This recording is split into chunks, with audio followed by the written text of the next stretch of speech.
hindi siya, di, alam ko namang hindi kayo okay.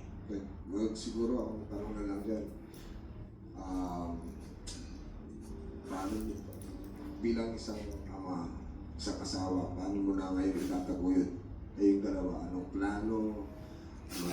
Meron ba kayong plano na gusto gawin after sa mga nangyari? Siya, sinuna kasi wala ako na eh. Kailangan lang... Anong totoong nararamdaman mo ngayon?